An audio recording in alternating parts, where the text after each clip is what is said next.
எல்லாருக்கும் வணக்கம். எல்லாரும் எப்படி இருக்கீங்க? இந்த எஸ்ஐஆர் ஃபார்மை எப்படி ஃபில் பண்றதுன்றத நான் உங்களுக்கு சொல்லி தரேன். இதை வந்து ஒரு 2 ஜெராக்ஸ் எடுத்துக்கோங்க. இது பயப்படுறதுக்கு ஒண்ணுமே இல்லப்பா. இது ஜஸ்ட் எப்படி ஃபில் பண்ணணும்னு நான் சொல்லி தரேன். எல்லாருமே வந்து 2002க்கு முன்னாடி இருக்க கேட்டகரியை பத்தி தான் சொல்றாங்க.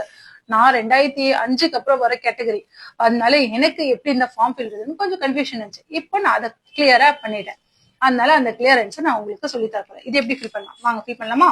ஃபர்ஸ்ட்ல வந்து பாத்தீங்கன்னா என்னுடைய நேம், என்னுடைய டேட் ஆஃப் பர்த், ஃபர்ஸ்ட் காலத்துல என்னுடைய டேட் ஆஃப் பர்த் எழுதிட்டேன். செகண்ட் என்னுடைய ஆதார் நம்பர் எழுதிட்டேன். தேர்டு என்னுடைய போன் நம்பர் எழுதிட்டேன். அதுக்கு அடுத்து எங்க அப்பா பெயர். எங்க அப்பாவுடைய ஓட்டர் ஐடி இல்ல, அதனால இல்லைன்னு எழுதிட்டேன். அம்மாவுடைய பெயர், அம்மாவுடைய ஓட்டர் ஐடி. அதுக்கு அடுத்து உறவினர் பெயர்னு கேக்குறாங்க. உறவினர் பெயரும் போது சாரி துணைவரின் பெயர்னு கேக்குறாங்க. அதுல என் ஹஸ்பண்டுடைய நேம் எழுதினேன். என்னுடைய ஹஸ்பண்டுடைய ஓட்டர் ஐடி நம்பர். அப்படி இல்லைன்னா இல்லைன்னு சொல்லியும் அதையும் வந்து எழுதிடலாம். இல்லைன்னா அதுக்கு அடுத்து வர கேட்டகரி நானு இந்த கேட்டகரியில வர 2005க்கு அப்புறம் வர கேட்டகரி. இது எப்படி ஃபில் பண்றது நான் சொல்லுவேன். எல்லாருக்குமே இருக்க கன்ஃபியூஷனா தெரியுமா? பேருன்னு இருக்கு. இந்த இடத்துல என்ன எழுதணும்? நான் என்ன பண்றேன், என் பாட்டி பேரை எழுதுறேன்.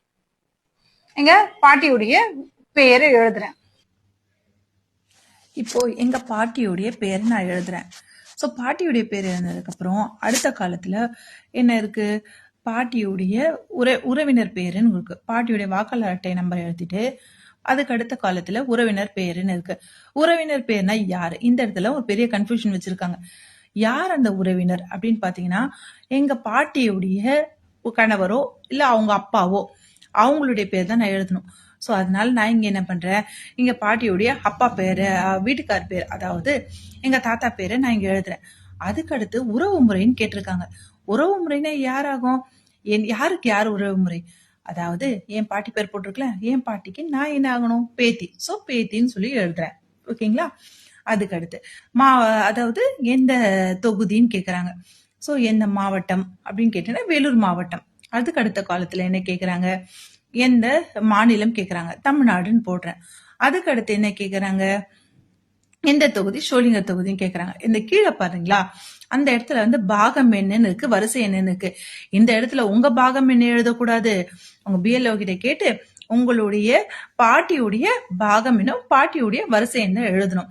ஓகேவா? இதுதான் வந்து எழுதணும். அதுக்கப்புறம் உங்க சைன் பண்ணிடணும், இங்க மேல போட்டோ ஒட்டிடணும். இதுல உங்களுக்கு ஏதாவது டவுட் இருந்ததுன்னா உங்க மேல கொடுத்துருக்க அந்த பிஎல்ஓ இருக்காரு இல்லையா, அந்த பிஎல்ஓடைய நம்பர் மேல கொடுத்துருப்பாங்க. அந்த நம்பருக்கு நீங்க கால் பண்ணி அவங்க கிட்ட டவுட் இருந்தா கேட்கலாம். அது மட்டும் இல்லாம அவங்க எப்போ வராங்கன்னு கேட்டு அவங்க கிட்ட அந்த ஃபார்மை நம்ம கொடுத்துடலாம்.